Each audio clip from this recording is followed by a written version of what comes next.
Hello class 8th student. पिछले video में हम सुदामा चरित्र पढ़ रहे थे, तो अपन ने यहाँ तक पढ़ लिया था। ठीक है। इस वीडियो में हमने पढ़ा था कि ये जो पद्यांश है इसका अर्थ हमने समझ लिया था।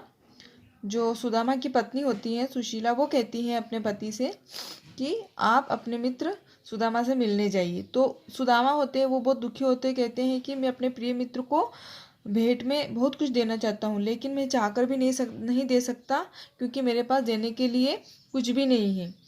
वो मतलब उनकी इच्छा होती है कि मैं अपने मित्र को 5 सुपारी देना चाहूँ, पर वो वापस कहते हैं कि मेरी इच्छा तो बहुत है, लेकिन फिर भी मैं चावल भी उन्हें नहीं दे सकता। मतलब 4 चावल भी, मतलब मेरी इतनी भी वैल्यू नहीं है कि मैं अपने फ्रेंड्स के लिए कुछ गिफ्ट लेकर जाऊं या कुछ उनको अच्छा लगे ऐसा कुछ देने के लिए मेरे पास कुछ भी नहीं है।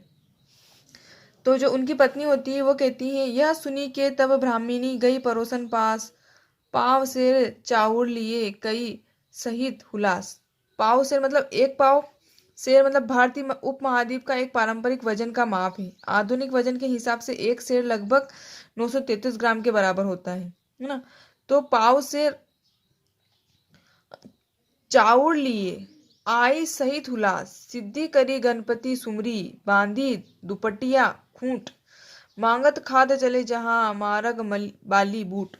मीन्स इन पंक्तियों का अर्थ है कि ये बातें सुनकर जो है उनकी पत्नी सुदामा की पत्नी अपने पड़ोस में गई और उससे पाव भर चावल मांगकर ले आई और खुश होकर अपने घर आ गई। फिर उसने गणेश जी को सुमिरन किया और चावल को जो अपने पति के गमछे में बांध दिया। और जो सुदामा थे वहां रास्ते में भिक्षा में मिले जो बाली बूट आदि थे वो खाते हुए चले गए। आगे पढ़ते हैं। द्वारपाल। शीस पगा न जगा तन में प्रभु, जाने का आही बसे के ही ग्रामा, धोती फटी सी लटी दुपटी अरु, पाए उपाहन की नहीं सामा, द्वार खड़ियो द्विज दुर्बल एक रहियो, चकसी सुवि वसुधा अभिरामा, पूछत दीन दयाल को धाम धाम बतावत अपनो नाम सुदामा।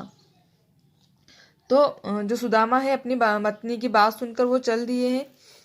तो शीश पगा मतलब पगा मीन्स पगड़ी, शीश पगा मतलब माथे पे जो उनके पगड़ी है, जगह मतलब जो ढीला ढीला कुर्ता होता है ना, मिर्जे जिसको अपन बोलते हैं, वो पहने हुए हैं। और जाने का आही, आही मतलब बेचारा जो गरीब होते हैं उसको बोलते हैं आही। जो सुदामा बहुत गरीब ब्राह्मण थे उसके बारे में यहाँ पे उनका वर्णन किया गया है। उपान मतलब जूता, मतलब उनके पैरों में जूते भी नहीं थे। इसी दिनहीन दशा में वो जाने के लिए तैयार हो गए।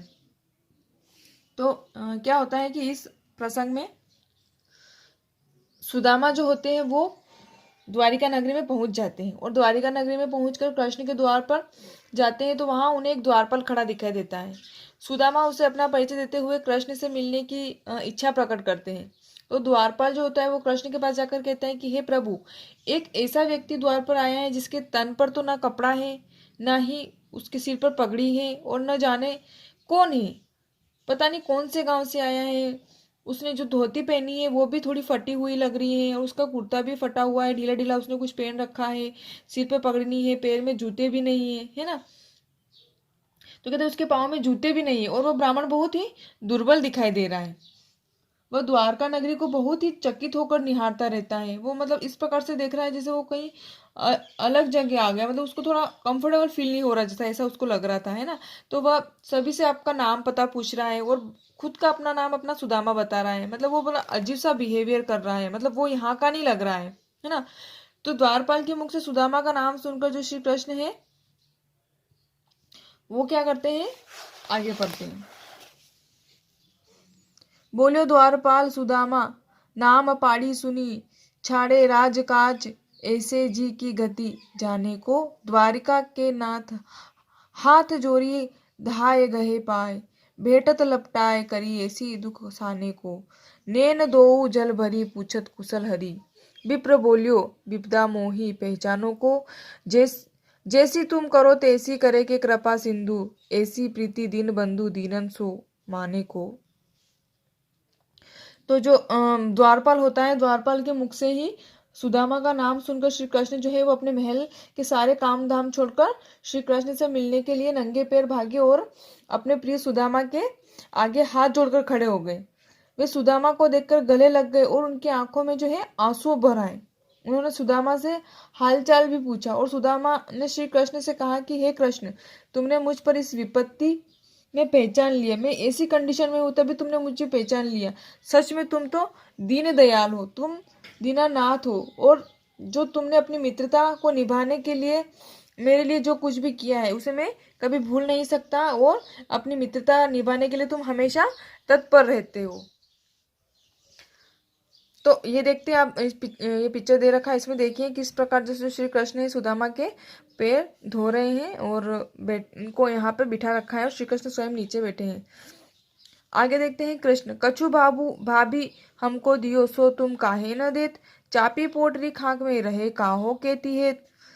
आगे चना गुरु मार दिए थे, लिए तुम चाबिन हमें नहीं दीने, श्याम कान्हो मुस्काए सुदामा सो, चोरी की बानी में होजू प्रबीने, पोटरी खाक में चापी रहे तुम, खोलत नाही सुधा रस बीने, पाछली बानी अजो न तजी तुम, तेसे भाभी के तंदुल कीने, देनो हुते सो दे चुके विप्र न जानी गात, चलती बेर गोपाल जूजू कछु न दिन्हो हाथ।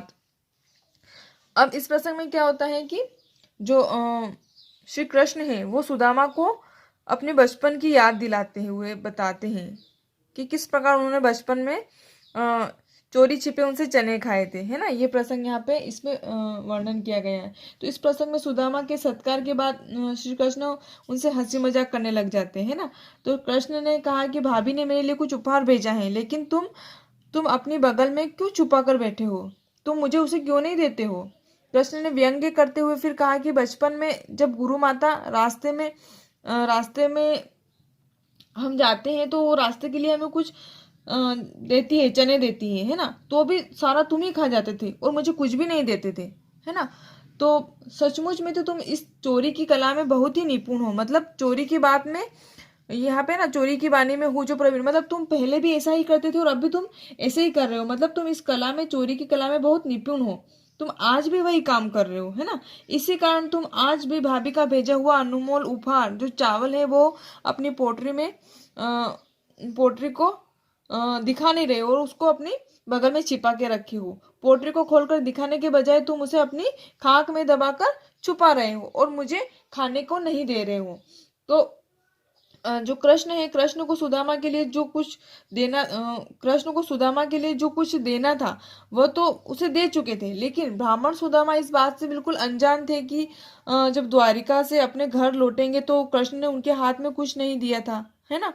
तो वो इस बात से बहुत अनभिज्ञ थे। जो उनको देनो हु तो सो दे चुके, मतलब उनको जो देना था वो तो वो दे चुके थे, लेकिन इस बात से जो सुदामा थे वो बिल्कुल अनभिज्ञ थे, मतलब उनको प्रत्यक्ष रूप में उन्होंने कुछ नहीं दिया था। तो थोड़ा वो उनको ऐसा लग रहा था कि कृष्ण ने मुझे कुछ नहीं दिया और मेरे पास जो कुछ चावल है खाने के लिए वो भी मुझसे मांग रहे हैं, ऐसा थोड़ा उनको ऐसी फीलिंग आ रही थी मन में। तो आगे पढ़ते हैं। सुदामा, वह पुलकानी, वह उठ मलिनी, वह आदर की बात, वह पटवनी गोपाल की कछु न जानी जात, घर घर कर ओढ़त फिरे तनक दही के काज, कहो भयो जो अब भयो हरि को राज समाज, हो आवत नाही हु तो वाही पठायो ठेली, अब कही हो समूह जाय के बहु धन धरो सकेली, बालपन के मित्र हैं कहाँ देऊं मैं साथ, जैसो हरि हमको दियो तैसो पेये आप।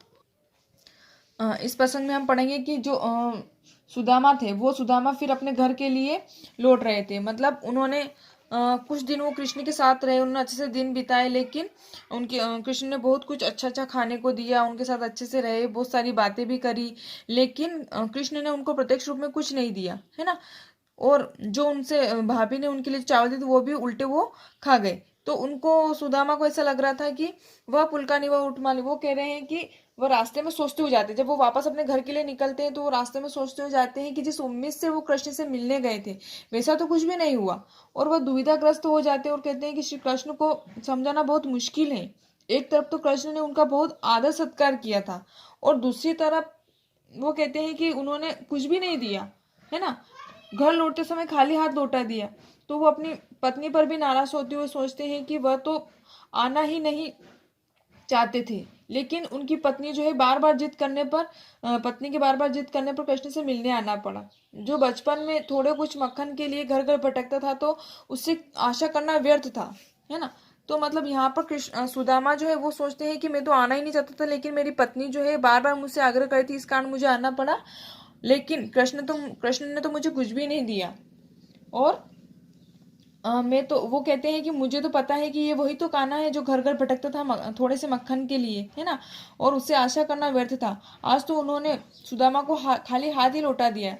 और वो कहते हैं कि उन्हें ऐसा लगता है कि श्राप भी दे सकते हैं, जैसे उन्हें ऐसा लगता है कि श्राप भी दे सकते हैं, लेकिन कृष्ण तो उनके बचपन के मित्र हैं। मतलब उन्होंने ऐसा करा कि वो उनके इस काम के लिए उनको श्राप दे सकते हैं, लेकिन वो उनके मित्र हैं, तो वो मन ही मन सोचते हैं कि जैसा उन्होंने उनके साथ किया है वैसा ही वह पाएंगे, है ना।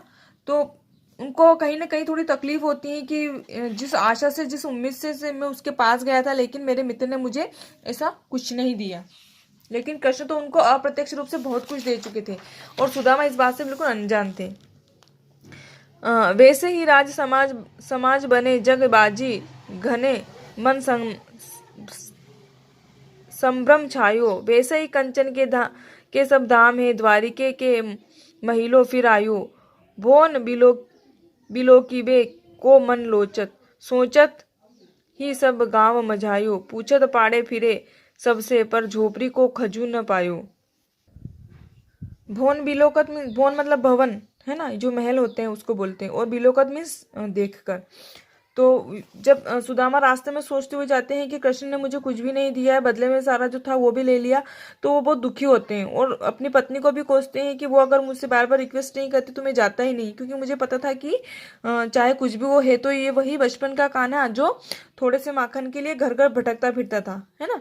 वो ये सब बातें सोचते हैं। फिर क्या होता है नेक्स्ट, ये जो प्रसंग है इसमें सुदामा अपने गांव पहुंचने का, यहाँ पे सुदामा जो है अपने गांव पहुंचते हैं, वहां पे इसका वर्णन यहाँ पे किया गया है कि जब वो अपने गांव पहुंचते हैं तो उनके गांव का जो दृश्य है वो पूरी तरह बदल चुका था। वे आलीशान महल घोड़े आदि को देखकर भ्रमित हो गए थे। वहां पर बिल्कुल वैसा ही द्वारिका नगरी बनी हुई थी जैसे कि वो वहां पर कृष्ण से मिलने गए थे। तो वो भ्रमित हो जाते हैं, मतलब बार बार वो डाउट में आते हैं कि ये कहीं मैं बार बार घूम फिर के द्वारिका ही क्यों पहुंच रहा हूँ। तो कहते हैं कि कहीं दोबारा द्वारिका नगरी में तो नहीं पहुंच गए। लेकिन जब उन्होंने ध्यान से देखा तो वे समझ गए कि गांव ये उन्हीं का है।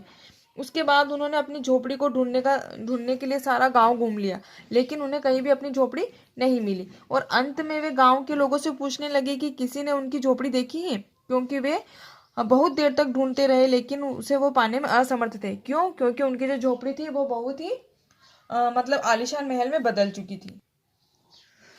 आगे पढ़ते हैं कि वह टूटी सी छानी हती कह कंचन के सब दाम सुहावत, के पग में पनही न हती कह ले गजराजहू ठाड़े महावत। भूमि कठोर पे रात कटे तह कोमल सेज पे नींद न आवत, के जूर तो नहीं कोदो सवा प्रभु के प्रताप पे दाख न भावत। यहाँ पर देख लेते, पन्ही मीन्स जूता, कोदो सवा मतलब एक प्रकार का मोटा अनाज जिसको उपजाने के लिए किसी विशेष परिश्रम की आवश्यकता नहीं होती, है ना। और दाख मीन्स अंगूर जो मुनक्का होता है वो उसको बोलते हैं। तो इस प्रसंग में लास्ट प्रसंग है और इसमें वर्णन किया गया है कि सुदामा सारी बात समझ जाते हैं श्री कृष्ण की और वे श्री कृष्ण का गुणगान करने लगते हैं। वे सोचने लगे कि ईश्वर की कृपा से यह संभव हो चुका है कि जहाँ छोटी टूटी झोपड़ी थी वहाँ अब सोने का महल भी शोभा दे रहा है। जहाँ पैरों में पहनने के लिए जूते भी नहीं थे वहाँ अब हाथी लिए महावत खड़ा है। जिसे कठोर भूमि पर नींद नहीं आती थी उसे आज मुलायम बिस्तर में भी नींद नहीं आती। जहाँ उसे मतलब उसके परिवार को खाने के लिए मोटा अनाज भी खाने को नहीं मिलता था, मतलब एक निम्न कोटि का जो अनाज होता है उसे वो भी खाने को नसीब नहीं होता था। आज भाई ईश्वर की कृपा से मेवा आदि भी उसे अच्छे नहीं लगते, है ना। तो अर्थात भगवान श्री कृष्ण की कृपा से सुदामा व उनका परिवार इतना अधिक संपन्न हो, इतना अधिक तृप्त हो गया कि उन्हें अब संसार की किसी भी वस्तु को पाने की लालसा ही नहीं रही। Understand student? आई होप आपको समझ में आ गया होगा। अभी मैं इसकी PDF सेंड करूँगी तो आप अपनी बुक भी कंप्लीट कर लीजिएगा, इसकी क्वेश्चन आंसर अपनी फेयर कॉपी में नोट कर लीजिएगा। Okay, thank you.